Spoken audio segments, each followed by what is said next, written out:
Здравейте, приятели, и добре дошли в моят първи влог. От тук нататък мисля да качвам влогчета, може би през цялата седмица какво се е случило. Този влог ще е за следващите 3 дни, понеже брат ми идва днес в София на гости при мен и общо взето влога ще е какво съм правила с Пламен, докато той е бил в София, да може и той да се включи. Общо взето ще ходим на доста места, ще го разкарвам. В София съм му обещала, така че може би този влог ще става за последните 3 дни. Иначе в момента сега трябва да изчистя, да си направя кафенце, да си измия косичката и да отиваме да зваме Пламен от автогарата.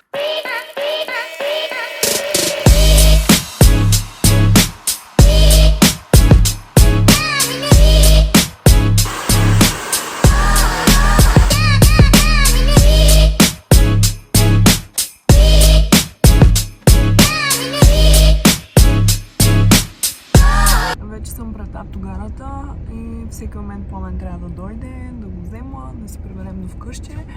Но истината е, че се вълнувам толкова много, защото Пламен ще ми донесе нещо, което много време искам.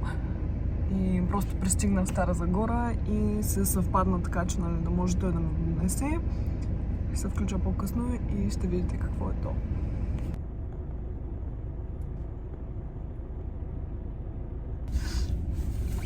Вкъщи ще го догледам, но новата ми придобивка. Какво ще кажеш, Пламен? Харесва ли ти?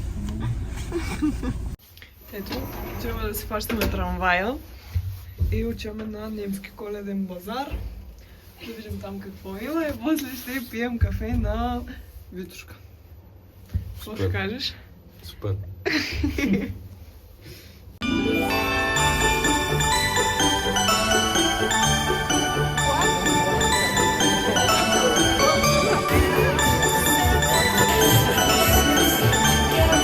Вече минахме през коледния базар. Общо взето не съм особено впечатлена. Повечето неща бяха за ядене, отколкото джунджурийки. Пък аз съм фенка на джунджурийките, но общо взето направихме си една снимка. Има такава къщичка да сте снимат. И така сега отиваме към Витушка, че моят Пламен не е ходил там. И ще пием кафенце. Образно казвам. Ден 2. Вече сме в Парадайс и закусваме. Като Пламен се взе дюнер за закуска, аз лаваш с пилешко филе. И след като се наядем, отиваме на шопинг. Това значи, че трябва да пазя с особено внимание Пламен.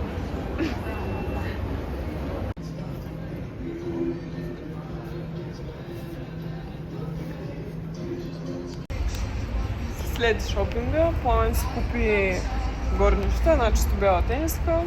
От Пепко минахме да се отбележим и сега пием кафенце и прибираме се. Здравейте, хора, свършихме с шопинга. Сега отиваме до Lidl и се прибираме. Почна да свиква. Харесва ли? Гледам.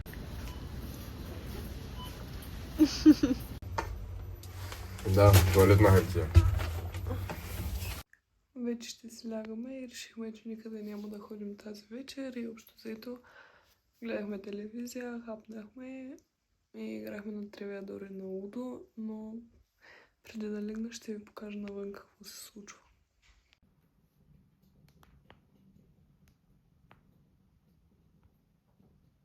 Добро утро от ден 3. За последно виждате Пламен, понеже братовчетка ни Виктория ще идва да го взима и ще ходя да спи през нея следващите 2 дена, така че това е положението, а аз скоро тръгвам за работа. Така е, ние се почуват, други работят, но това е живота. Да кажеш нещо последно на хората? Чао! Здравейте отново, вече съм на работа, това е една от пробните и общо взето ще ви покажа бутика. Работя в български бранд Авин, които сами си шият дрехите и съм само за почивните дни, понеже съм отговорна студентка и ходя на лекции. Но общо взето, да, това е. Не ме питайте как чистя този бял мрамор, след като навънка е валяло. Но за тази работа ми помага активно пена.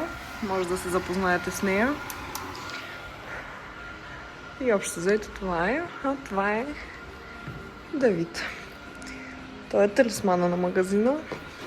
Малко лошо гледа, но е готин. И така, имаме нови неща от колекцията, така че който иска да заповяда. Току-що свършихме работа и сега вървя към колата, понеже съм е паркирала на около 5 минути, 6 пеша от мен, защото дигат колите пред бутика. И така, поне е паркирана до един магазин, да напазаря за вкъщи и да се прибирам на топло, че в момента е около -2. Да, ето може да видите, всичките са с фишчета за прозорците отпред. Но аз ще се повървя сега в студа и няма да имам фиш, защото веднъж ме губиха 20-тачка. Така, като за края на влога ще споделя моите впечатления от кратките 3 дни, в които съм с новия телефон. Дали се заслужава? Да, заслужава се, ако сте с по-стар модел от 13-ка. Аз бях с 12 Pro от 4 години и вече му беше време да се сменя. Батерията му е окей, но е нормално, той е на 3 дена телефон. Ще видим колко ще издържи да го зареждам поведнъж на ден. С камерата доста неща са подобрили, като после ще има кадри, в които ще ви покажа нови настройки на камерата, как снима видео и така нататък. Този влог реално е по-голямата част сниман с този телефон и може да придобиете малко представа за качеството на видеото. Иначе повечето неща, които са вкарани като подобрения, все още не са достъпни за Европа или по-скоро за България. Не съм сигурна дали в цяла Европа все още няма достъп до този изкуствен интелект на Apple, като той ти предоставя доста така функции, например да махате хора, които са на заден фон на снимката ви, да правите неща като емоджи, смисъл от снимка, да изрежете стикери, то да стане в клавиатурата ви като емоджи. Също го няма, но като цяло най-доволна съм от камерата, от това, че се зареждам телефона поведнъж на ден. Това е общо взето. Сега ще видите малко кадри от камерата и ще се видим другата седмица.